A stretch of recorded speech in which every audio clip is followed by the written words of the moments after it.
আজি আৰম্ভ কৰিছোঁ এক গুৰুত্বপূৰ্ণ খবৰেৰে যিয়ে আমাৰ ৰাজ্যৰ হাজাৰ হাজাৰ চৰকাৰী আৰু অৰ্ধ চৰকাৰী কৰ্মচাৰীৰ ওপৰত প্ৰভাৱ পেলাব পাৰে। অসমৰ বুকুৰ পৰা উত্থাপিত হৈছে এক শক্তিশালী দাবী, যিটোৱে ভৱিষ্যতৰ কল্পনা কৰা অসংখ্য পৰিয়ালৰ চিন্তা প্ৰতিফলিত কৰিছে। মূল দাবীৰ ঘোষণা। সেই দাবীটো হৈছে পুৰণি পেঞ্চন আঁচনি অল্ড পেঞ্চন স্কিম OPS তাৎক্ষণিকভাৱে পুনৰ প্ৰৱৰ্তন কৰা। সেইটো কোনো সাধাৰণ আলোচনা নহয়। শ্ৰীমন্ত শংকৰদেৱ কলাক্ষেত্ৰত অনুষ্ঠিত কৰ্মচাৰী পৰিষদৰ ৰাজ্যিক পৰ্যায়ৰ অধিৱেশনত এই দাবী ঘোষণা কৰা হৈছে। এই অধিৱেশনে বিভিন্ন কৰ্মচাৰী সংস্থাৰ প্ৰতিনিধি একত্ৰিত কৰি অৱসৰপ্ৰাপ্ত জীৱনৰ স্বাৰ্থ সুৰক্ষাৰ বিষয়টোক অগ্ৰাধিকাৰ দিছে আৰু এই কথা দৃঢ়তাৰে কৈছে যে সেৱাৰ অন্তত এখন নিৰাপদ জীৱন প্ৰতিজন কৰ্মচাৰীৰ বাবে অনুগ্ৰহ নহয়, অধিকাৰ। OPS আৰু NPSৰ পাৰ্থক্য। যিসকলে নাজানে, পুৰণি পেঞ্চন আঁচনিয়ে শেষ দৰমহাৰ ওপৰত আধাৰিত এক নিৰ্দিষ্ট পেঞ্চনৰ পৰিমাণ আগবঢ়াইছিল, যাৰ ফলত অৱসৰৰ পিছত এক নিৰ্দিষ্ট আৰু নিশ্চিত আয়ৰ নিশ্চয়তা পোৱা গৈছিল। ই কৰ্মচাৰী আৰু তেওঁলোকৰ পৰিয়ালৰ এক গুৰুত্বপূৰ্ণ নিৰাপত্তা প্ৰদান কৰিছিল। কিন্তু এই আঁচনিৰ ঠাইত নিউ পেঞ্চন আঁচনি NPS প্ৰৱৰ্তন কৰা হ'ল, যিটো বৰঙণিভিত্তিক আৰু বজাৰ সংলগ্ন।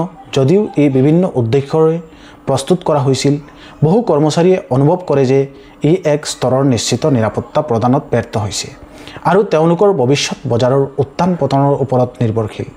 কৰ্মচাৰী পৰিষদৰ মূল যুক্তিটো স্পষ্ট। বৰ্তমানৰ ব্যৱস্থাটোৱে দশক ধৰি কৰা সেৱাৰ পিছত কৰ্মচাৰীয়ে পাব লগা সামাজিক আৰু অৰ্থনৈতিক নিৰাপত্তা নিশ্চিত কৰিব পৰা নাই। অধিৱেশনৰ গুৰুত্বপূৰ্ণ বাৰ্তা। আমাৰ সাংবাদিকে অধিৱেশনত উপস্থিত থাকি এই গভীৰ অনুভূতি প্ৰত্যক্ষ কৰিছে। সৰ্বসন্মতিক্ৰমে গৃহীত হোৱা প্ৰস্তাৱটোৱে দ্ব্যৰ্থহীনভাৱে ঘোষণা কৰিছে আৰু মই তেওঁলোকৰ বক্তব্যৰ উদগনি দিছোঁ। এইটোৱেই কৰ্মচাৰী সমাজৰ অধিকাৰ, ই অনুগ্ৰহ নহয়। এই শক্তিশালী বাৰ্তাৰ জৰিয়তে কৰ্মচাৰীসকলে প্ৰকাশ কৰিছে যে ৰাজ্যখনলৈ বহু বছৰ ধৰি আগবঢ়োৱা সেৱাৰ বাবে তেওঁলোকৰ অৱসৰৰ পিছত কল্যাণ এক আৱশ্যব্যাপী প্ৰাপ্য। প্ৰভাৱ আৰু পৰৱৰ্তী পদক্ষেপ। এতিয়া প্ৰশ্ন, আগলৈ কি হ'ব? কৰ্মচাৰীৰ ইমান বৃহৎ আৰু সাংগঠনিক সংস্থাৰ পৰা অহা এই শক্তিশালী দাবীৰে ৰাজ্য চৰকাৰৰ ওপৰত যথেষ্ট চাপ পেলোৱাটো নিশ্চিত। ই বিত্তীয় দায়িত্ব আৰু বনাম সামাজিক কল্যাণ আৰু আমাৰ ৰাজহুৱা সেৱা আগবাঢ়ি তোলা লোকসকলৰ প্ৰতি দীৰ্ঘম্যাদী দায়বদ্ধতাৰ বিষয়ে এক গুৰুত্বপূৰ্ণ আলোচনাৰ সৃষ্টি কৰিছে।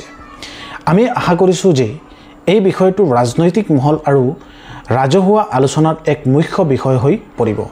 চৰকাৰে এতিয়া বিত্তীয় প্ৰভাৱসমূহৰ নিয়ন্ত্ৰণ কৰি এই উদ্বেগসমূহ সমাধান কৰাৰ প্ৰত্যাহ্বানৰ সন্মুখীন হ'ব লাগিব।